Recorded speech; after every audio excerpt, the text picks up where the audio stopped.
더욱더 길어진다고 합니다.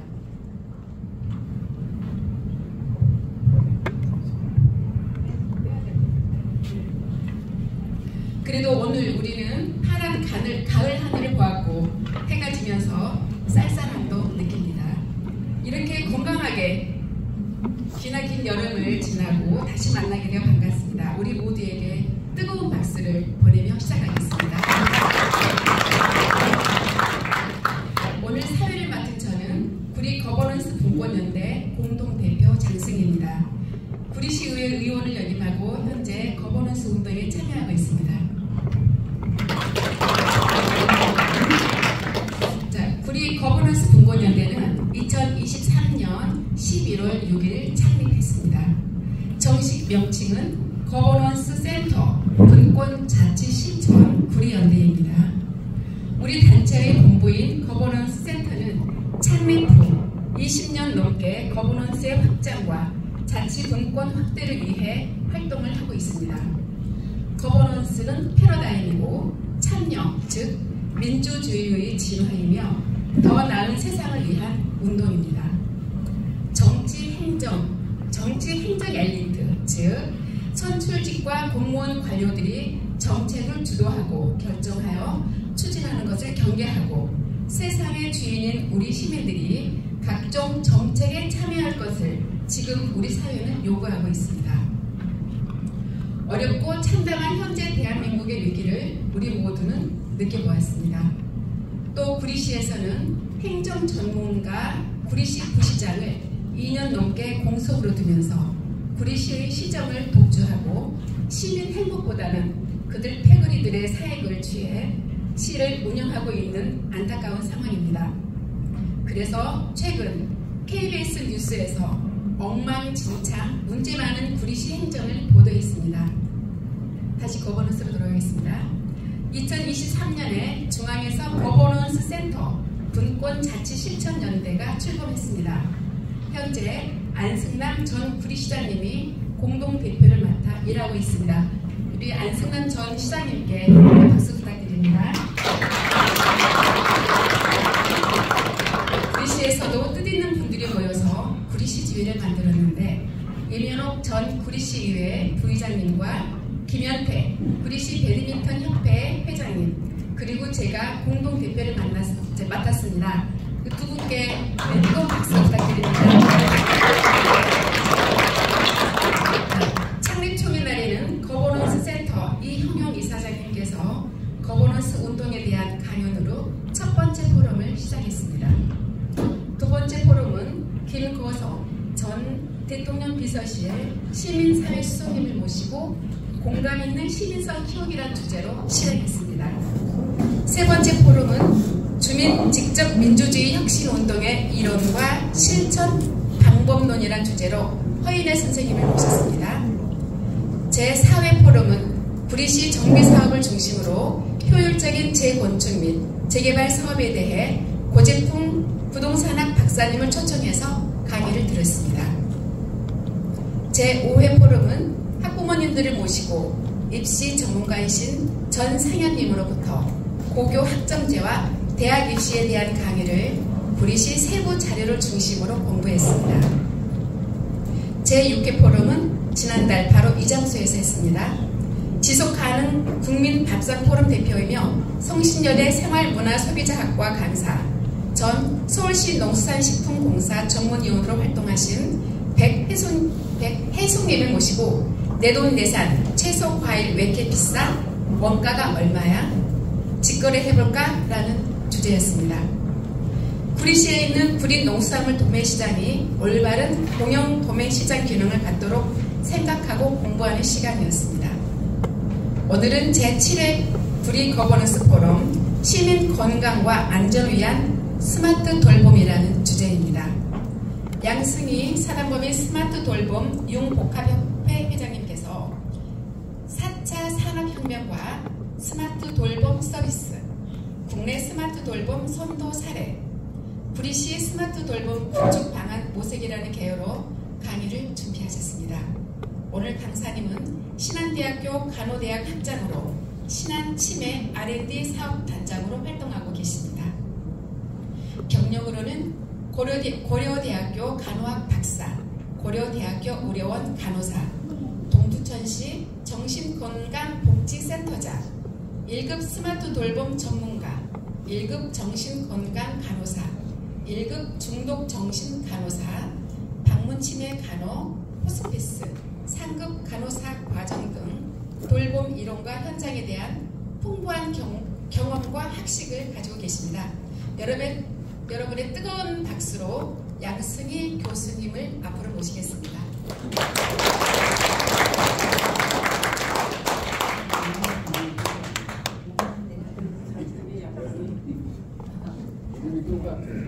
그러게요. 성만 다르고 이름이 비슷하네요.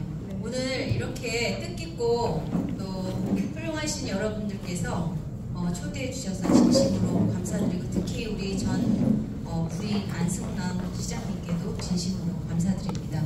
우선 오늘 이제 제가 말씀드리는 내용은 시민의 건강을 위한 그런 스마트, 건강뿐만이 아니라 안전을 위한 스마트 돌봄에 대한 부분입니다. 그래서 최근에 이런 부분들이 이제 굉장히 많이 떠오르고 있고, 앞으로 이제 아마 이 4차 산업혁명 시대에 이런 부분이 다 이제 우리의 그 스마트 시티 안에서 구현될 것 같습니다. 우선 아까 소개를 해주셨는데, 저는 이제 간호사지만 사회복지사로서 활동을 하고 있습니다. 그래서 지역의 문제는 의료뿐만이 아니라 우리가 보건복지라고 하잖아요. 그래서 복지, 의료와 복지가 함께 이렇게 융합되지 않으면 실은 돌봄의 그런 어떤 부분을 실현하기가 쉽지 않습니다. 그래서 저는 이제 사회복지사이기도 하고, 쫙 봤더니 이쪽은 안 왔었고, 의정부, 양주, 동두천, 연천 이 지역에서 군수님 인수직으로 보건복지 분야, 또 의정부의 또 지역사회 보장 협의체, 또 지역 장기요양 등급 판정위원장. 그래서 어떻게 보면은 이런 가장 또 힘든 서민의 힘든 부분들을 많이 제가 이제 담당을 하고 있습니다. 네. 그래서 왜 이렇게 스마트 돌봄에 대한 부분을 제가 오늘 여러분 앞에 섰는지 말씀을 드릴게요. 제가 의정부시에서 코로나 때 지역사회 그 학생들이 아르바이트를 못했습니다. 그래서 지역사회 학생들을 위해서 관내에 있는 2개 대학에 학생들에게 코로나 장학금을 지급했어요. 그래서 그때 시장님이 이제 안병룡 시장님이 17억씩인가를 2학교에 19억씩 주면서 11억은 학생들한테 쓰고 7억은 의정부 시정을 위한 그런 혁신과제로 해서 제가 이제 공모를 해갖고 2번이나 과제를 했습니다. 그래서 첫 번째는 의정부 시를 위한 스마트 의료 및 돌봄 인프라 구축, 2번째는 최근에 이제 경로당이 노인의 어떤 여가 문화의 중심이었다면 이런 노인의 고령화로 되면서 헬스케어를 붙이는 그런 사업으로 지금 저희가 이제 스마트 경로당 사업을 하는데, 그런 부분에서 제가 경로당 거점 노인의 스마트 건강관리 사업을 제가 제안했는데, 제가 이제 아마 가장 높은 점수를 받아서 과제를 하게 됐습니다. 근데 그건 아무래도 시민들이나 지역사회 현안이기 때문에 그러지 않았나 싶습니다. 그래서 이런 2가지 사업을 하면서 서울에서부터 제주까지 제가 지자체 모든 이러한, 어떻게 보면 이제 서울시장님은 최근에 취약계층이란 말을 안 하고 사회적 약자라고 하는데, 그런 사회적 약자를 위한 디지털 돌봄을 거의 다 본 것 같습니다. 그래서 이제 안 간 데가 없죠. 구리도 왔었어요, 실은요. 그래서 구리가 신문에 스마트 돌봄을 한다고 해서 복지과장을 만나러 왔는데 하진 않고 그냥 신문에만 냈다. 그렇게 해서 한번 제가 시청에 한번 왔었어요. 그렇게 하고 시의회 의장님이 이제 이런 75세 이상의 노인의 의료와 그 장기 요양과 건강보험을 이제 헐어서 지역 의료가 이제 방문이죠. 제가 서비스, 그러니까 재택 의료를 하는 그러한 부분, 또 양주시 최근에 이제 10월부터 현재 이제 연천군은 초고령 사회 진입을 했기 때문에 이 노인 문제 해결 방안에 대한 과제를 지금 수행하고 있습니다. 근데 제가 여기 시장님하고 통화하기 전에 구리시를 봤더니 구리시는 아직 젊더라고요. 그래서 시니어 부분이 경기도의 지금 평균이 16점 몇 %인데 그거보다 적었던 것 같아요. 근데 근데 이 인근에 있는 동두천, 연천, 의정부 다 16% 이상이거든요. 예. 그리고 동두천도 25% 이렇게 되는데 우리는 이게 좀 젊은 인구가 많더라고요. 그래서 이런 부분에 있어서 또 시장님하고 말씀드린 부분도 있고 해서 제가 조금 빨리빨리 진행하겠습니다. 제가 이런 협회를 만든 게 아까 그 과제 두 가지를 하다 보니까 이런 부분에 대한 거를 무분별하게 지자체에서 과제를 받아서 그냥 어떤 지역의 어떤 기반이나 니즈를 생각하지 않고 해서는 안 되겠다. 교육도 필요하고 이런 전문가 그룹도 키워야 되겠다 해서 경기도에서 제가 이제 보건복지부 산하에 있는 경기도 보건복지국에 이제 설립 허가를 받아갖고 했는데 많이 이해를 잘 못하셔갖고요. 제가 가서 설명하면 그게 뭐라고요 이렇게 한참 해서 8개월 걸려서 차단법인을 설립했고 이제 그런 여파로 제가 양주시 또 의정부시 동두천 이쪽 지역에 이제 국회의원 제가 표창장을 받게 됐습니다. 그래서 했던 사업들이 다 이런 재가노인의 이런 스마트 돌봄 사업을 실시를 했습니다. 그리고 여러 가지 뭐 이런 사업들을 진행을 하면서 이제 민간 자격증을 갖고 현재 스마트 돌봄 전문가들을 뭐 복지사, 간호사, 뭐 작업치료사, 또 요양기관 이런 분들이 이제 앞으로 다가올 그런 스마트 돌봄 환경에 잘 일을 수행할 수 있도록 교육을 지금 하고 있고 지금까지 한 1000명 교육을 했습니다. 그래서 전문 강사 과정도 해서 지금 올해 7월까지 130명을 하고 지역사회에 있는 분들 학생뿐만이 아니라 병원 또 이런 복지 현장에 있는 분들 다양하게 해서 한 1000여 명 정도 지금까지 강의를 했고 자격을 수여했고요. 여러 기관들과 많은 MOU를 했고 또 경기도 의료원에 있는 그런 산하기관에 앞으로 이런 스마트한 방문 간호라고 하죠. AI, ICT 기반의 방문 돌봄에 대한 역량 강화, 또 노인 지혜와 이런 이제 스마트 건강관리 서비스를 위한 그런 또 협약, 그래서 이런 복지 관련된 일들을 많이 하고 2023년에는 국회에서 스마트 돌봄을 앞으로 어떻게 해야 될 것인지 혁신 포럼을 갖게 됐습니다. 그래서 이제 그러다 보니까 시니어 브랜드에서 이제 저희 협회가 대상을 받게 됐죠. 그리고 이제 경기도 사회복지관 종사자들이 2023년에 한 800명 모였었어요. 강원도 고성에서. 그래서 앞으로 복지도 스마트 복지로 가야 된다. 그런 부분에서 가서 제가 특강을 하게 됐고 최근에는 연천군에 있는 취약계층 의료 수급자들 그분들에게 5가구의 스마트 약상자를 그분들한테 이제 설치를 해서 그분들은 아시다시피 의료 수급자들은 돈을 안 냅니다. 근데 병원을 어떤 공공의료기관을 먼저 가는 게 아니라 아무데나 가시는 거죠. 뭐 삼성이 좋으면 삼성, 뭐 아산이 좋으면 아산 이렇게 가는데 당뇨병 하나가 컨트롤이 안 돼서 5명 중에 2명이 양다리를 잘랐어요. 당뇨 컨트롤이 안 돼서 이건 아니다. 한 달에 200씩을 의료비를 지출하는데 이 만성질환 당뇨도 컨트롤이 안 돼서 되겠나 해서 군수님하고 의정부 추병원과 연계해서 이런 사업을 지금 진행하고 있고 그러다 보니까 이제 중국도 인구가 14억인데 2억 8천이 노인입니다. 거의가. 그런데 이 돌봄 인력이 한 600만이 필요한데 현재 중국에는 한 50만 명 정도밖에 없대요. 저임금이고 하다 보니까. 그래서 여기도 이제 스마트 돌봄으로 가기 위해서 산둥성에 있는 학교 제남하고 허저 대학에 제가 방문을 하고 지금 이제 오늘도 제가 부산에 갔다 온 이유는 예전에는 경력 단절된 여성들을 뭐 산후조리 도우미 이런 교육을 시켰죠. 요양보호사. 그런데 지금 국가는 그런 사람보다는 신성장 고부가가치 사업에 몰입할 수 있는 인력을 원합니다. 그래서 여가부와 고용노동부 공동 주관으로 해서 부산 새로 일하기 그런 여성 개발센터에서 제가 이제 15명을 현재 이런 디지털 헬스케어 매니저 교육을 한 200시간 해서 오늘까지 하고 이제 이분들을 12월 3일까지 마치려고 하고 있습니다. 그래서 이제 이런 왜 스마트 돌봄이 이제 있어야 되는지를 설명해 드리도록 할게요. 4차 산업혁명과 스마트 돌봄 서비스, 그 다음에 국내의 선도 사례, 그리고 우리 구리시에 제가 제안하고 싶은 부분을 제안하도록 하겠습니다. 우선 4차 산업혁명 하기 전에 좀 엔터 좀 눌러주시면 먼저 이 영상을 한번 같이 보도록 하겠습니다.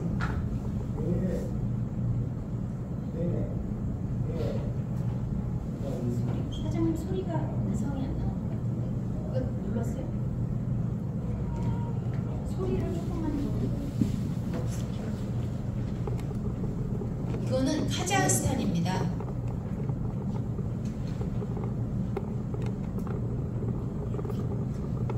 카자흐스탄은 그 거리 이동이 쉽지가 않고요. 그래서 의료의 형평성에 많은 격차가 있어요. 근데 여기에 저희 KT가 원격 의료로 이제 우리나라하고 같이 사업을 했던 곳입니다.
이 말이 중요합니다. 누가 먼저 필요로 하기 전에 미리 해주는 거, 예측해서 해주는 거.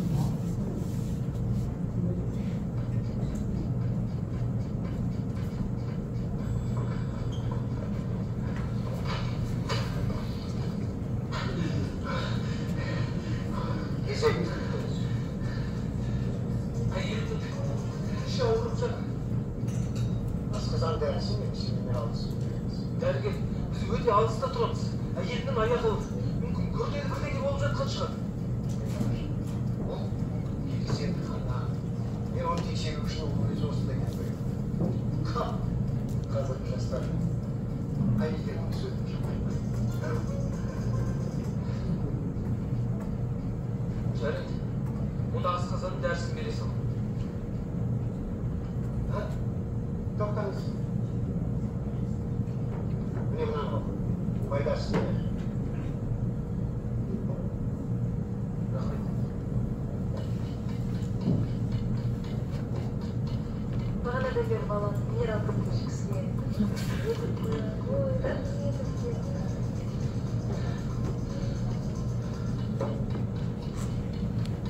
Ертеңде бұл қиынды білесің бе?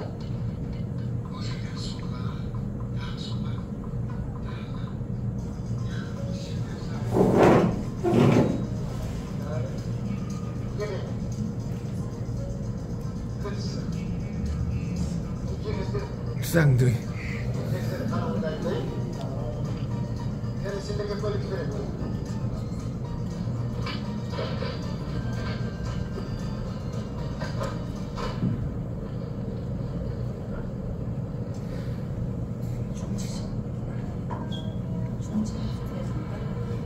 이게 이제 KT에서 모바일 초음파, 그러니까 원격 의료를 카자흐스탄이라는 곳에 이미 시범을 해봤어요. 그래서 우리의 많은 기술들이 이미 여러 가지 개발되어 있는데 원격 의료는 아직 법적으로 저희가 허용되지 않고 있어요. 기대는 지금 해도.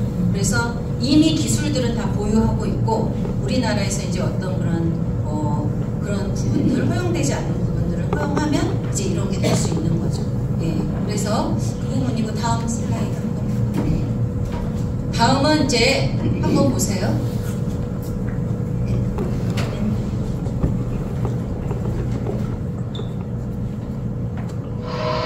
이거는 이제 고려대학교 안암병원입니다. 근데 빅5에 들진 않지만 최첨단 병원으로 이제 발돋움 하고 그 부분은 홍보 영상을 만들었습니다.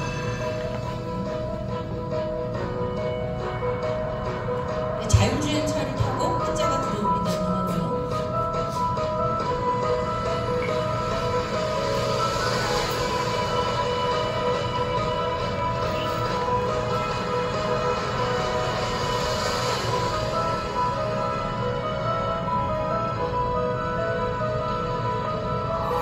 환자의 인식을 홍채로 하게 돼 있습니다. 홍채. 네, 아무 뭐 우리 옛날 같은 원문과나 QR 이런 거 없이. 네, 그럼 안내를 해줘요.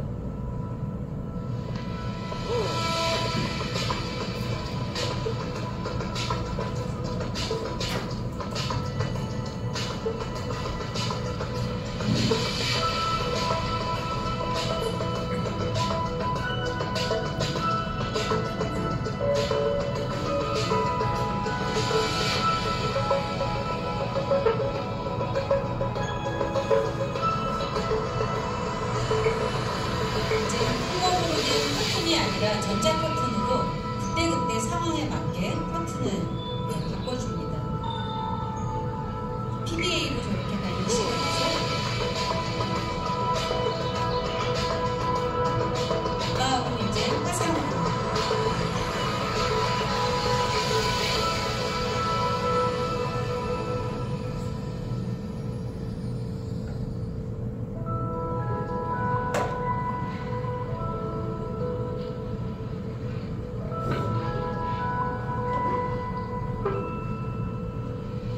이제 약 복용을 언제 어떻게 해야 되는지도 다 알려주고요.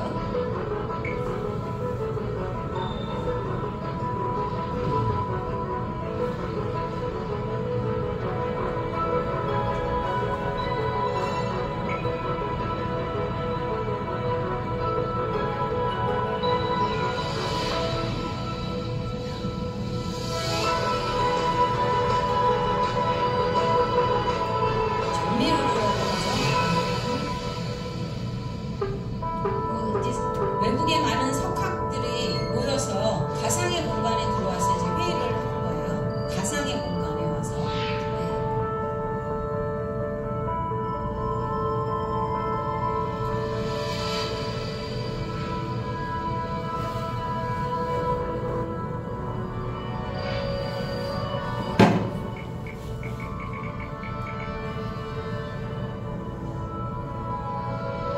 이제 3D 프린터로 장기, 이거를 이제 제작 장기를 이제 만들죠.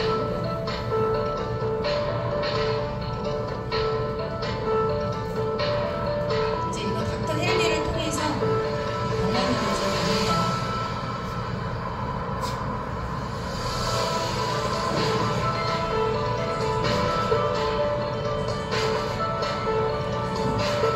아까 만든 장기를 가져왔어요.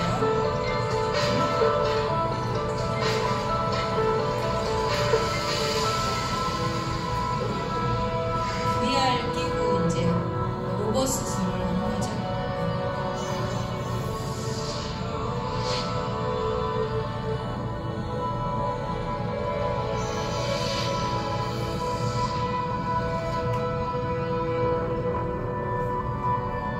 이런 로봇 수술은 지금 많이 하고 있어요, 병원들에서.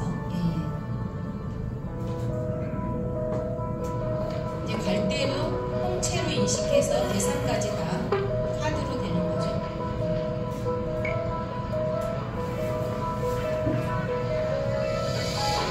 그리고 이제 앞으로는 병원들이 환자가 찾아오는 하는 게 아니라 집에 있을 때부터, 그걸 우리가 전주기라고 하는데, 집에 있을 때, 입원했을 때, 퇴원 후 이걸 다 한꺼번에 다 전주기적으로 관리를 하겠다는 겁니다. 네. 그러면 이제 돌봄의 환경도 변하고 의료의 환경도 이렇게 변화하고 있습니다. 현재 뭐 의료 대란이라고 해도 저런 큰 줄기의 변화는 지금 막 진행되고, 최근에는 이제 의료하고 드론하고 해서 뭐 검체 같은 것도 드론으로도 하고 이제 이런 시대가 지금 와 있어요 지금. 그래서 우리가 이제 4차 산업혁명하면 이세돌을 많이 얘기해요. 이세돌이 인공지능 알파고하고 격돌을 했는데 5국을 했는데 한국만 이기고 내국은 다 졌어요. 근데 아마 그 한국 진 것도 이 알파고가 실수를 하지 않았나 그럴 정도로 이제 굉장히 참패를 했죠. 그래서 이 이후로 이세돌 바둑 천재가 매스컴에 나타나질 않는다고 그래요. 아무래도 충격이었겠죠, 그죠? 왜 그러냐면 이 인공지능이 이 이세돌에 대한 모든 정보를 다 알고 있었기 때문이죠. 그래서 이런 4차 산업혁명은 앞으로는 데이터가 많아요. 그래서 그 데이터를 갖고 분석을 해서 예측을 하는 거예요. 그래서 요즘 시대를 우리가 뭐라 그러냐, 데이터가 돈이다 이렇게 말을 하는 거예요. 그래서 뭐 우리 어떤 이런 디지털 이런 거 할 때 처음에 어떤 부분은 다 돈 안 받고 하잖아요. 그 데이터가 축적돼야 데이터를 갖고 분석을 해서 예측을 할 수 있기 때문입니다. 그래서 현재 시대에는 사물 인터넷, 뭐 여러분들 스마트 싱즈라고 해서 왜 그 세탁기도 저의 이 앱에서 다 볼 수 있잖아요. 그래서 중간에 중지시킬 수도 있고 예약도 할 수 있고 그런 거. 그게 이제 사물 인터넷이라고 합니다. 그 다음에 인공지능, 그 다음에 이제 유전자. 그래서 오히려 4차 산업혁명은 이런 데이터를 많이 갖고 융복합을 해서 오히려 개개인에 맞는 맞춤형을 제공할 수 있다는 거예요. 여기 보세요. 이제 황희찬 선수가 월드컵에서 세리머니라는데 상의를 탈의했어요. 근데 경기에서 상의를 탈의하는 것은 옐로우 카드인데 이 사람이 이 불안탑을 한 것은 불법이 아니에요. 이 불안탑은 이 선수의 그런 어떤 여기 써 있는 것처럼 전자 퍼포먼스 트래킹 시스템입니다. 한마디로 웨어러블이에요. 그래서 예전에는 동영상으로 이 선수가 막 뛰고 이러는 걸 다 찍어서 돌렸는데 지금은 이 웨어러블을 하면 이 선수가 가장 많이 뛰었을 때 이 사람의 뭐 호흡, 맥박 또 어떤 건지를 다 알 수 있는 이게 바로 황희찬 선수가 입었던 EPTS라고 해서 전자 퍼포먼스 트래킹 웨어러블이에요. 그래서 이 정도로 이제 많이 변하고 있고 4차 산업혁명은 이 다보스 포럼에서 처음 2016년에 떠오르고 있었어요. 그래서 우리나라도 2018년부터 준비를 하고 있었어요. 그러다가 코로나가 터지면서 코로나가 이 4차 산업혁명에 아주 휘발유를 끼얹었습니다. 급속도로. 그래서 한 2년 안에 변할 걸 코로나 시기에 2달 만에 다 변했다고 보시면 됩니다. 그래서 4차 산업혁명은 건강에도 관련이 있고 안전에도 관련이 있고 응급대응도 있고 주거 분야 다 해요. 정부 부처는 어디냐? 보건복지부, 행안부, 과기부, 국토부 이쪽에서 이름만 좀 달리해서 주거를 좀 앞세우면 국토부고 이런 식으로 이제 현재 정부에서 이제 박차를 가하고 있고요. 현재 정부에서는 모든 걸 다 디지털 기반으로 하겠다. 양질의 일자리도 다 여기서 창출을 하겠다. 그게 지금 정부의 이게 꺼졌네요? 어떡하지? 스마트 돌봄 시스템. 죄송해요. 제가 깜짝 놀랐네. 제가 이거를 스마트 돌봄 시스템은 이게 이제 스마트 돌봄 시스템이에요. IoT 기반의 스마트 케어 시스템으로 인공지능 센서를 통해 고객의 다양한 생활 패턴을 인식 및 분석하여 여러 가지 상황에 적절한 대응이 가능한 시스템입니다.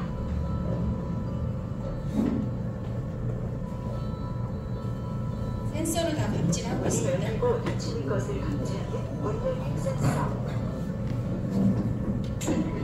실내의 밝기와 온도 및 습도의 변화를 감지하여 집안 환경의 변화를 종합적으로 판단해주는 조도 센서와 온도 습도 센서.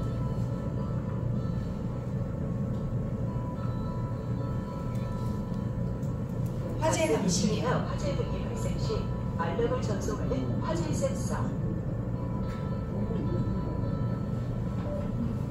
그리고 고객의 일상생활 동작 패턴을 수집하여 위험 상황 여부를 판단하는 동작 센서가 있습니다.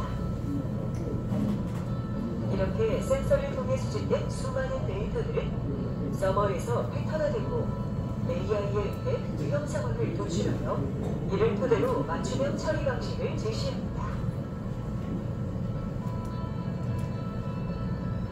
또한 고객 관련 정보를 안내해주는 AI 기능을 통해 진료 후에도 간편한 건강관리가 가능합니다. 스마트 돌봄 시스템은 다양한 기술을 통해 고객의 건강 상태를 진단하여 운동 부족 시에 효과적인 운동을 추천하고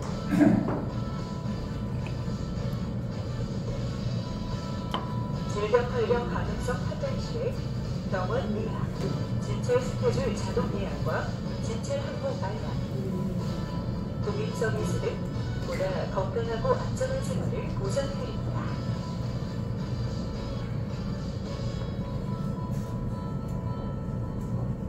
네, 이것이 이제 앞으로 LH 이런 데서 구현을 합니다. 구현을 하는데 LH는 그냥 그 건물, 그 주거만 짓는 곳이에요. 이런 걸 운영은 이제 그 운영 주체는 또 별도로 있어야겠죠. 그래서 기술은 현재 이쪽으로 이렇게 가고 있고 이게 아무래도 이제 앞으로 주택을 할 때 옵션으로도 이런 걸 선택할 수 있지 않을까 그런 생각을 합니다. 그래서 스마트 돌봄이라는 건 이런 인공지능이나 정보통신 또 사물인터넷은 물건과 물건을 인터넷으로 연결하는 거거든요. 그런 기술을 통해서 이런 일상생활, 주거환경, 건강관리, 응급상황을 이제 사전에 감지하는데 여기서 끝나는 게 아니라 이런 데이터를 해서 분석을 해서 예측까지 해서 그 사람에 맞는 서비스를 제공하는 것이 스마트 돌봄 서비스입니다. 그러면 이게 왜 필요하냐면 특히 이제 고령화 시대 또 인건비 이런 또 그 노동의 어떤 뭐라 그러죠? 노동에 관련된 환경이 굉장히 열악하잖아요. 그런데 또 사회 안전망은 촘촘히 해줘야 돼요. 그래서 이 어떤 시민들이 참여해서 이런 문제는 함께 해결을 할 수 있는 방안을 이제 연구해야 되죠. 그래서 여기서 한번 의료를 볼게요. 예전에는 우리가 장수였어요. 장수가 목표였는데 요즘은 아니죠. 건강 100세. 근데 지금은 100세인데 아마 앞으로는 이런 저 세바씨 유튜브에 가서 이렇게 쳐보시면 한번 볼 수가 있습니다. 재수 없으면 200살까지 산다.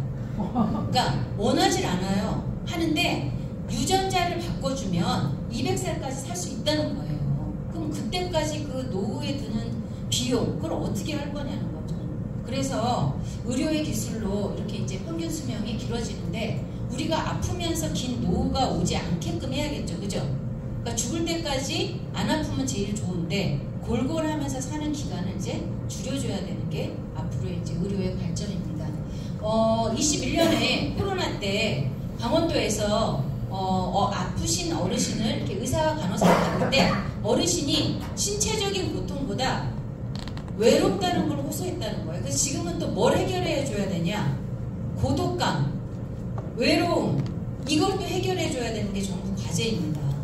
예, 그래서 정부에서 이미 2018년부터 이런 많은 사업을 과기부, 복지부 다 하고 있었어요. 그래서 뭐 이제 특히 복지 분야에 보면 의료는 이제 정밀 의료 이런 부분이고요. 복지는 노인, 장애인, 예, 이런 또 아동 대상으로 이런 서비스들을 하고 있었습니다. 그런데 이제 코로나로 이제 완전히 휘발유가 딱 끼얹어지면서 바꿔야 되겠다. 병원도 다 스마트 병원으로 해야지. 또 호흡기 전담 클리닉 더 세워야죠. 또 AI로 진단하는 거 지금 8개인데 20개로 늘리자. 또 어르신 취약계층을 12만 명으로 돌보겠다. 그걸 이제 제일 지금 앞장서는 게 오세훈 시장이 아마 그게 꽂혔대요. 디지털에.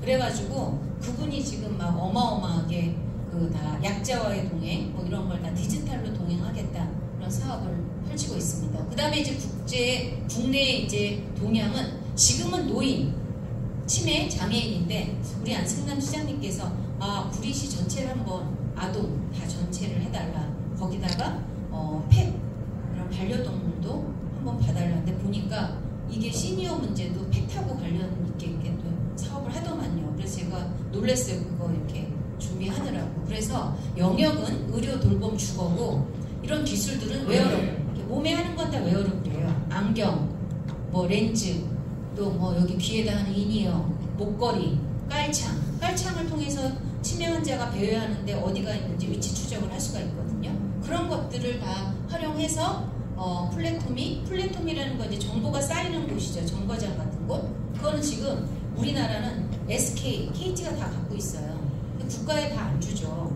그러니까 이런 정보도 지금 분절돼 있거든요. 근데 이게 개인정보법 때문에 풀어야 될 하나의 과제입니다. 그래서 이렇게 건강안전, 정서지원, 긴급구조까지 이렇게 하고 있습니다. 그래서 독거노인 종합지원센터에서 보시면 알죠. 웨어러블로 이 사람 건강관리, 안전 모니터링 이런 거 이렇게 다 했는데 이것도 돈이 없어가지고요. 중단했어요. 예, 지속되지를 못하고 있습니다. 그래서 집에 스마트 플러그, 이거는 구리씨는 이걸 하든가 하여튼 봤더니 이거는 가격이 안 비싸요. 이건 전기 사용량, 수도량을 플러그를 꽂아놓으면 이제 중앙에서 이걸 보는 거예요. 앱에서. 아, 이 어르신은 갑자기 수도량이 전혀 없어졌네? 뭐 문제가 있는 거죠.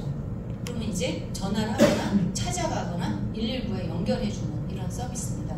광주 서구는 인공지능 스피커로 뭐 나 죽겠어 이렇게 말하면 그게 이제 119랑 연결되는데 여기 서구는 저걸 쓰잖아요. 사투리.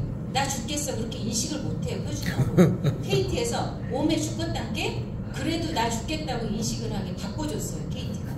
네, 그래서 이 정도로 서비스들이 가고 있습니다. 그래서 인공지능 스피커, 사물 인터넷 문 열림 센서는 뭐냐면 문에다가 센서를 달아놓으면 3일간 개폐가 안 됐다. 그러면 가족하고 관리 대상자한테 연락이 가는 거예요. 그래서 이런 일들은 기술로만 안 돼요. 그래서 돌봄 매니저가 있어야 돼요. 그래서 항상 기술은 에러도 있을 수 있고 한계가 있을 수 있기 때문에 사람이 붙어서 같이 가야 되는 서비스입니다. 그래서 여기는 이제 케어 매니저들을 이렇게 고용을 해서 하고 있고요. 뭐 인공지능 스피커를 통해서 실은 인지 기능도 높여주고 뭐 정서도 해주고 해주려고 했는데 서울시에서 어르신들이 그 기능은 안 쓰고 임영웅의 노래만 다 들었대요. 그래갖고 지금 다 수거하고 있어요. 근데 경기도는 지금 AI 노인 돌봄 서비스를 하면서 또 인공지능 스피커를 풀더라고요. 근데 실은 타시도에서 그런 실패를 한 건 하지 말아야 돼요. 왜냐하면 노래만 듣는 거예요. 그러려면 뭐하러 이런 비싼 거를 다 보급을 합니까? 강남군 다 걷었어요. 인공지능 스피커. 그래서 효도리도 있죠. 이 효도리는 인형같이 생겼어요. 온몸이 센서예요. 그래서 얘가 이제 어르신한테 이제 다 알려줘요. 약 드셔라, 뭐 해라, 그리고 어르신이 머리를 쓰다듬어 주면 그 횟수를 갖고 이 사람이 우울이 더 떨어졌는지 안 떨어졌는지 이런 걸 아는 건데, 그래서 이렇게 약 드실 시간입니다, 뭐합니다 이렇게 하는데 어떤 어르신은 너무 이뻐갖고 얘를 얘 옷을 별도로 해주고 얘를 유모차에 싣고 다니고 그러는 어르신이 있는가 하면 또 어떤 어르신은 맨날 똑같은 말만 한다고 싫다고 또 안 쓰는 분도 있는데, 남양주에서 어떤 일이 있었냐면 이 효도리가 얘는 그 있는 시나리오를 그대로 말하는 거예요. 시간대로. 근데 이렇게 말했대요. 치매 어르신한테. 어르신, 저를 시냇물이 졸졸 흐르는 시냇가로 데려가 주세요. 그랬더니 이 어르신이 치매 어르신의 주증상이 배회가 있거든요.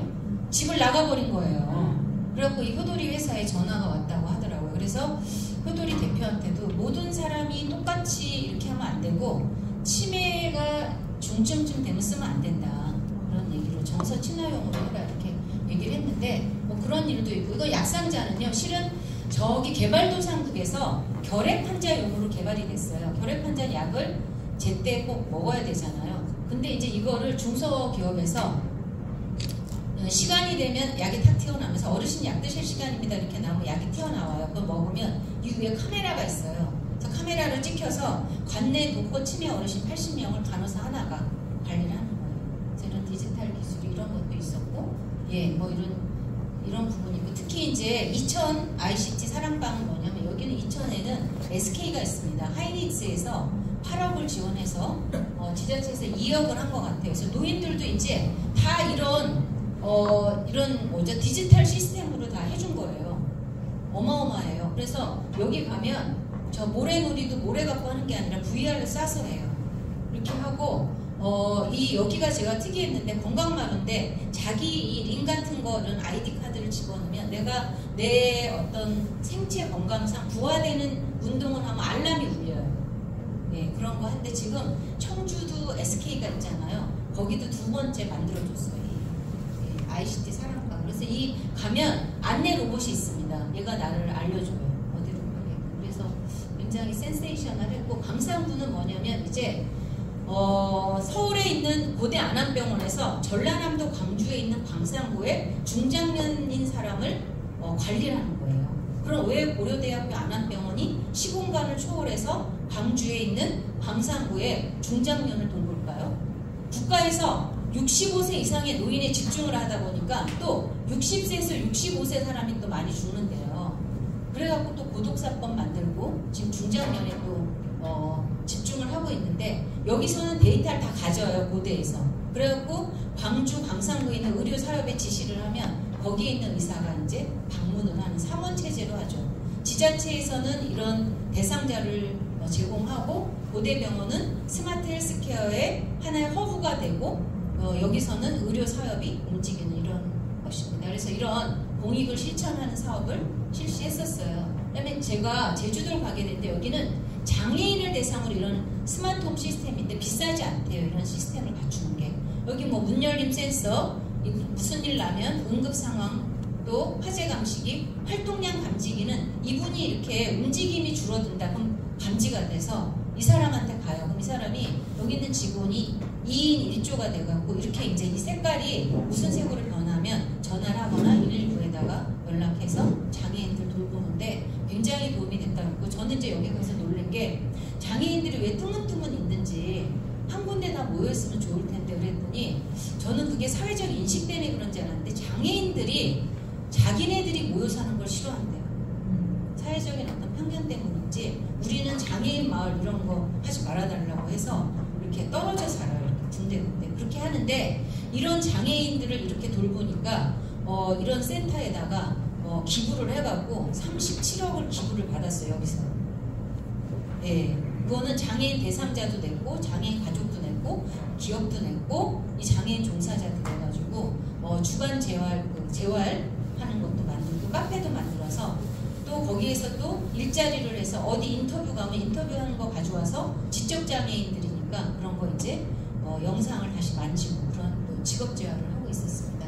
그래서 고독사, 비대면 예방 이런 걸 하는데 제가 그러면 이런 거를 기술로는 이렇게 있는데 누가 매니저가 있어야 되지 않나? 찾다 보니까 의왕시를 봤어요. 근데 의왕시에 지금 시장 아니고 전 시장님이 이런 시니어 사업에 관심 많았대요. 그래서 80억을 들여서 시니어 클럽을 만들어줬대요. 그래갖고 여기에서 일자리 사업 중에 사회 서비스용으로 한 달에 80만 원을 줘서 이런 조금 정보에 있다가 리타이어한 사람들을 써서 이런 비대면 치매 사업, 치매 스마트 매니저 사업을 하고 있었습니다. 그래서 제가 또 여기를 갔었어요. 노인인력개발원. 우리가 문정부에서 국정 과제에 노인 일자리 창출, 노인 경제력 향상을 시키겠다는데 일자리를 줘야죠. 한 달에 20만 원, 40만 원 줘서 되지가 않잖아요. 그래서 제가 가서 그럼 앞으로 휴지 주고 농협에 가갖고 띠두르고 금융도우미 제가 의정부에 있는데 농협에서 그분들 안 왔으면 좋겠대요. 전직 농협 직원이었대요. 근데 그 직원이 그 옛날 임원이었던 분이 직원 젊은 사람 앞에 가서 띠두르고 앉아있으니까 일어나지 마세요 하는데도 어르신이 돈을 받았으니까 막 이러신대요. 오지 않게 해달라고 농협에서 그랬대는데 근데 금융도 이제 스마트 금융으로 되잖아요. 그죠?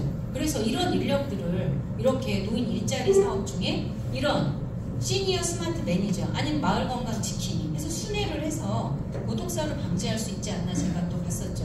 그러다가 제가 그럼 이것이 시티 안에서 돼야 되지 않나 생각해서 김해를 또 갔죠. 김해는 산업단지입니다. 그래서 여기는 다 스마트로 돼 있어요. 그래서 제가 스마트 시티 안에 스마트 헬스케어 사업을 알고 싶다니까 안 한대요. 봤더니 여기 있어요. 스마트 헬스케어 사업이. 근데 여기도 지자체 간의 경쟁이니까 안 알려주려고 하더라고요. 여기는 처음부터 한 80억부터 시작해서 아마 굉장히 사업을 많이 받았어요. 그래서 궁극적으로는 이렇게 스마트 타운을 구성하고 지금 아마 부산의 에코 델타 시티가 어마어마하잖아요. 그죠? 네.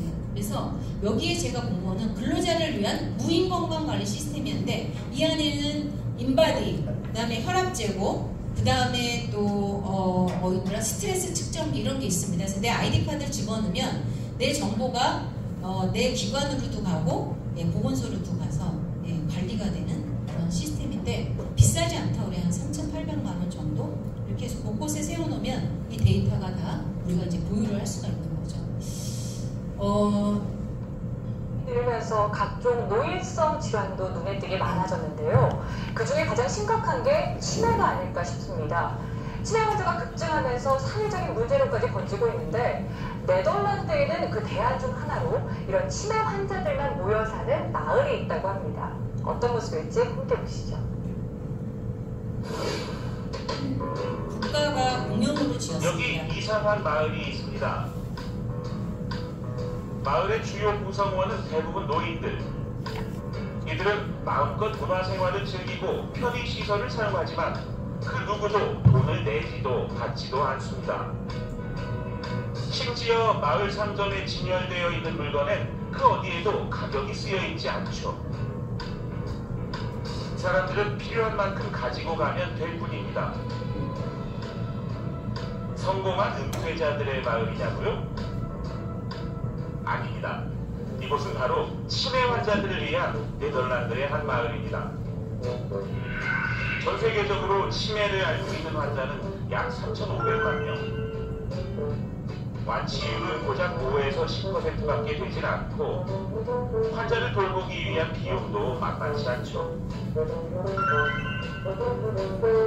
하지만 비용보다 문제가 되는 건 치매 환자를 돌볼 만한 시설이나 전문 인력이 턱없이 부족하다는 점입니다. 결국 대부분의 치매 환자는 요양원에 보내지거나 평생을 집안에서만 보내게 되는 것이 현실이죠. 이 드호그백 마을을 만든 이본느 반 아메롱에는 그런 현실에서 벗어나 치매 노인도 자유롭게 생활할 수 있는 공간이 필요하다고 느꼈습니다. One of the things that are very important to people with dementia is that they don't understand what's happening. We try to help people understand what's happening and let them feel that it's okay.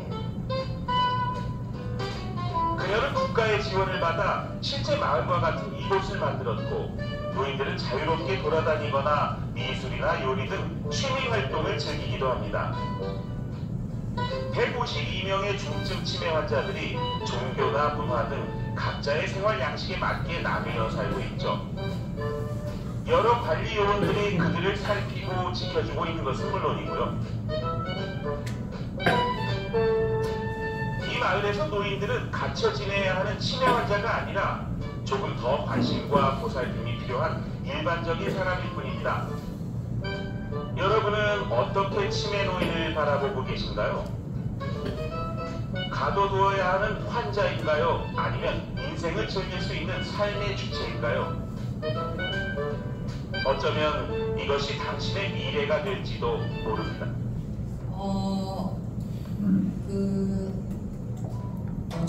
양주에 이거를 양주 현 시장이 공약 사항을 했었어요. 그래서 200억을 해서 공공형 치매 시설 하려고 했더니 반대했어요. 지역 주민과 시의회에서 200억을 갖고 100명한테 이걸 투자하는 게 맞나? 근데 저는 이런 걸 하나는 만들어서 선도 모델이 있어야 되는데 그래서 안 됐어요. 그거 하려고 신문에도 났었거든요. 그래서 아마 정치인들이 문정부에서 아마 치매 국가 책임자한테 많이 갔었는데 여기 입장료도 비싸고요. 관광으로도 수입을 꽤 한다고 하더라고요. 근데 못했죠, 양주가. 그래서 우리가 그러면 이제 지자체 사업들은 많이 있어요. 근데 현재는 감당을 못할 정도로 이렇게 급속하게 됩니다. 그래서 의료와 돌봄 수요를 따라가지 못하고 또 우리나라는 지금 OECD 국가 중에서 이혼도 1위, 치매도 1위, 노인 빈곤율도 1위, 노인 자살률 1위, 자살률도 지금 19년째 1위입니다.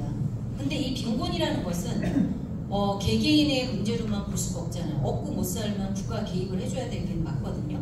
그래서 앞으로 이렇게 1천만 시대에 이제 어떻게 할 것인지, 그래서 여기에 따른 이제 사회적 비용, 돌봄 공백이 스마트 돌봄으로 하고 또 노노케어, 노인이 노인을 돌보는 그런 것들로 해야 되지 않나. 그래서 국가가 이런 방문 의료를 하겠다고 해요. 지금 75세 이상을 아예 광주시, 전라도 광주시는 조례에 다 하게 해놨어요. 75세 이상은 다 등록을 해서 이런 이제 앞으로 데이터베이스를 다 갖고 통합 돌봄을 하겠다. 이렇게 이제 하고 있습니다. 근데 경기도가 최근에 경기도 AI 돌봄 서비스를 시작을 했습니다.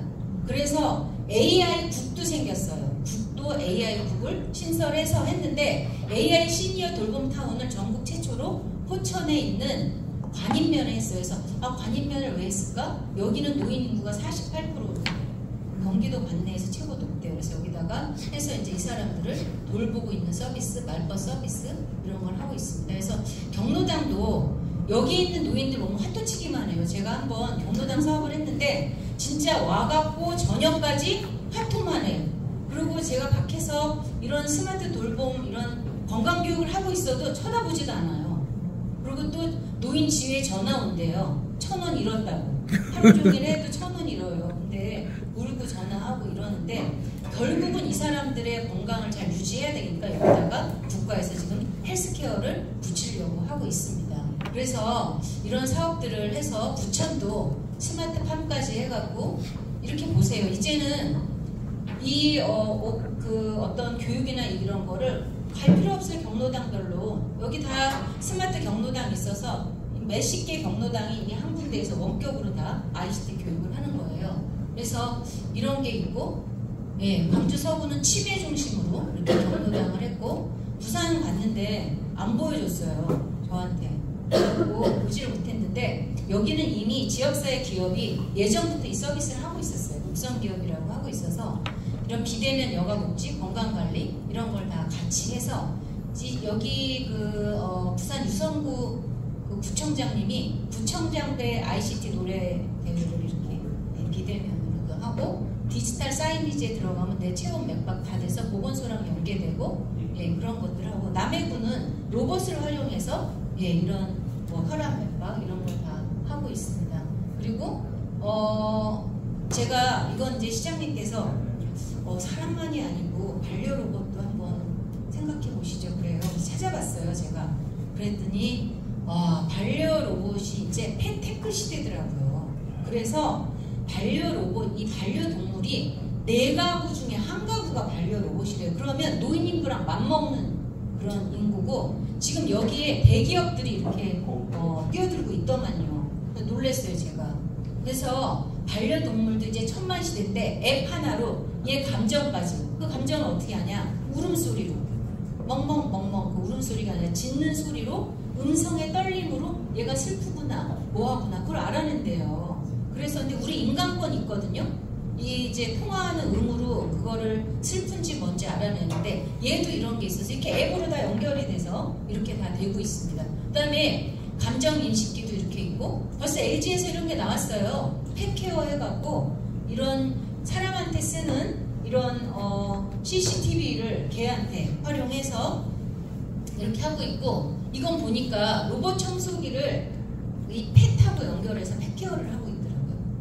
네, 그래서 이런 대기업들이 스마트 싱스 이거는 삼성에서 요새 가전제품 이렇게 하고 부모님 헬스케어 하듯이 펫도 해요. 스마트 싱스 펫 이건 삼성에서 하는 겁니다. 그래서 30분 전에 이 동의에 짖는 소리가 들렸다 이런 걸 멀리 나가 있어도 다 알려주는 거예요.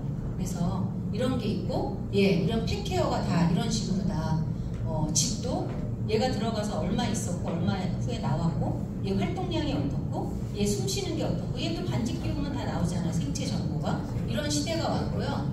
네, 얘 또 산책시키면 산책시켜갖고 몇 미터를 얘가 산책을 했는지 다 이런 걸 다 산책 기록도 나오고 또 홈캠으로 얘 잘 있나 요즘에 저희 학교 직원이 뭐 이렇게 보면서 야 빨리 안방으로 가 테레비 그만 보고 그거 보고 있더라고 직원이 여기 홈캠을 해놔가지고 얘 노인들도 홈캠 해놓잖아요. 엄마도 혹시 어떻게 될까봐 그래서 엄마 뭐 지금 뭐 하는 거야? 엄마 빨리 그 옷을 더 입고 나와 막 이러잖아요. 홈캠. 근데 이거를 얘도 홈캠을 해놓는 거예요. 그래서 관리를 삼성에서 이거 다 하는 거예요. 예. 그래서 펫케어 다 앱으로 이렇게 보여주고 있습니다. 그래서 이거를 삼성도 뛰어들었고 LG도 뛰어들었고 그 다음에 통신사 SK, KT가 아예 상품으로 나왔어요. 우리 왜 뭐 그냥 알뜰형 하면 47,000원 그거 있죠? 얘도 그게 나왔더라고요. 그래서 제가 안승남 시장님의 그런 또 조언을 받아서 봤더니 뭐 이런 게 있었네. 그리고 제가 놀랐습니다. 그래서 마지막으로 부리시는 제가 스마트 돌봄 하는 게 있나? 저는 그냥 검색만 한 거예요. 그래서 뭘 하는지 저는 모르겠는데 아동을 이런 가정 방문형에서 긴급 돌봄을 하고 있는데 이걸 더 이제 발전시켜서 스마트화하면 좋겠죠. 부모가 걱정 안 하고 할 수 있게. 그 그다음에 이제 취약계층 어르신 건강관리 사업을 이렇게 하고 있었습니다. 그래서 이제 궁극적으로는 꼭 시니어뿐만이 아니라 시니어를 왜 하냐, 지금 급하니까 하는 거예요. 그분들에게 나가는 지금 국가가 장기 요양 비용이 어마어마해요. 제가 장기 요양 등급 판정위원 가잖아요. 와요. 오는데 이 어르신은 집에 계셔도 돼. 근데 가족이 이유가 뭐냐, 등급을 달라는 이유가 주 수발자가 수발곤란이야. 수발곤란 사유가 나와요. 그러면 어떤 사람은 나도 아파요, 자식이. 나의 그 자식의 그 질병 그걸 내, 진단서를 내. 저는 맨 처음엔 당사자 건지 알았어요. 보호자의 그 진단서 내고, 또 난 멀리 떨어져 있어요. 난 이혼해서 못 살아요. 나는 우리 부모가 나를 일찍 한 살 때 버렸기 때문에 나는 우리 부모를 돌볼 책임이 없다. 그거 누가 해야 돼? 사회가 해야 되는 거예요. 장기 요양 비용을. 이게 막 한 주에 2주에 200번씩 해요. 이거 어떻게 감당하냐. 지금 국가는 그냥 안 되니까 이제 할 수 없이, 옛날에는 내가 갖고 있는 건물로, 자가 건물로만 요양원이나 요양시설을 해야 되는데 이제 풀어요, 이제. 이미. 그래갖고 어떻게? 임대해도 된다. 그랬더니 또 자가로 이미 한 사람들은 반대하죠. 왜 나한테 자가로 했는데 임대로 해주냐. 그럼 너도 나도 다 하지? 또 소비자단체에서도 반대해요. 왜? 이 사람이 1억에 한 달에 월세 500으로 해서 이걸 세웠는데 이 사람이 보증금 5천씩 20명 받으면 얼마예요? 그거 갖고 날르면 어떻게 돼요? 선의의 소비자가 피해를 입습니다. 그러니까 그런 취약한 구조로 가면 안 된다 하는데 정부는 지금 하드웨어를 세워줄 수가 없어요. 그래서 민간이 그런 일을 할 수밖에 없고, 특히 이런 이제 아동은 이런 긴급돌봄, 가정방문, 중장년은 지금 고독사 문제예요. 그래서 공무원들이 고독사 하면 문을 따고 들어가야 되는데 문 따는 돈을 어디서 청구할 수가 없대요. 그래서 요새 LG 플러스에서 사전에 그 사람 취약 가구에게 비밀번호를 공유해서 문 따지 않고 하는 방법을 LG 플러스 사업을 하고 있다고 하는데, 그래서 이분들한테는 현관 문 센서, 스마트 플러그 이런 것들을 활용할 수밖에 없습니다. 그 다음에 이제 노인은 스마트 돌봄과 이분들은 헬스케어가 붙여가야 돼요. 노인은 항상 의료와 복지가 세트예요, 세트. 같이 가야 돼서 이런 경로당 중심, 독거노인, 치매관리. 우리가 의료적으로 노인은 약 10%가 치매다 이렇게 추정해요. 노인 인구가 1000만이면 100만은 치매 인구로 우리가 추정을 합니다. 그럼 우리가 유병률이라 하는데, 그러면 이제 1000만이면 100만을 치매 관리를 해야 되는 거예요. 그 다음에 이제 장애인입니다. 장애인들의 안전, 응급감지 상담. 제가 양주에 장애인 센터 갔더니 장애인 로봇이 있더라고요. 장애인을 돌보는 로봇인데, 말하는 로봇인데 이게 뭐예요? 그랬더니 장애인은 장애인도 있죠. 장애인을 돌보는 부모도 있죠. 비장애인 형제 있잖아. 다 스트레스가 많대요. 그러니까 장애인은 장애인대로 하소연하고 비장애인 형제는 또 비장애인 형제대로 말하고, 부모는 부모대로 양육에 스트레스를 터놓고, 또 하나는 메타버스로 해갖고 서로 아바타를 쓰고 들어와서 그런 어떤 익명이 보장되는 상담, 그걸 좋아한대요. 그래서 양주는 그 사업을 하고 있는 걸 갖고, 그래서 이런 사업들을 하려면 일단 현황을 파악해야 될 것 같아요. 현재 어디까지 와 있는지, 돌봄 서비스가. 왜냐하면 공무원들은 우리 이것도 하는데 스마트 돌봄을 또 왜 해야 돼? 안 되죠. 기존에 있는 걸 통폐합을 하거나 줄이거나 해야 되는데, 그런 걸 하려면 현황 파악을 해서 서비스를 좀 더 시니어뿐만이 아니라 확대를 해야 되고, 그러기 위해서는 조례 제정이 돼야 돼요. 조례 기반이 안 되면 개인정보도 있고 쉽지 않습니다. 그래서 양양이나 광주는 이미 스마트 돌봄 서비스 조례를 만들었고요.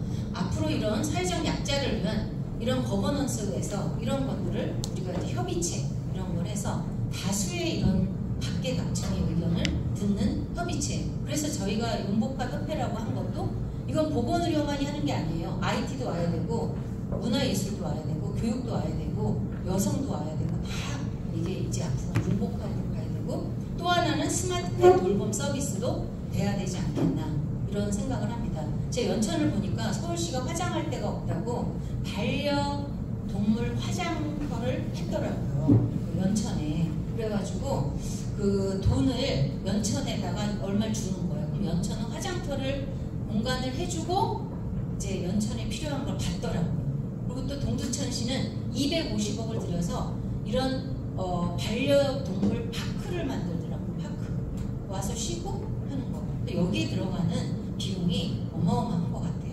그래서 저는 이제 우리 시장님 덕분에 스마트팩 서비스도 무시할 수가 없구나. 그리고 우리가 이런 어떤 로봇도 이거는 무생물인데 시니어랑 이렇게 실제 반려동물을 해준다면 조금 더 애착이 형성되지 않을까 그런 생각을 제가 하게 됐습니다. 그래서 한계가 많습니다. 모니터링의 한계도 있고 이런 알람이 울리면 뭐예요? 후속 조치가 따라야 되죠. 이런 문제도 있고 또 아직까지는 이런 정서적인 접근은 미흡합니다. 이런 부분 또 어르신들이나 이런 좀 분들은 취약계층의 그런 이런 디지털 기기에 접근성이 좀 떨어지죠.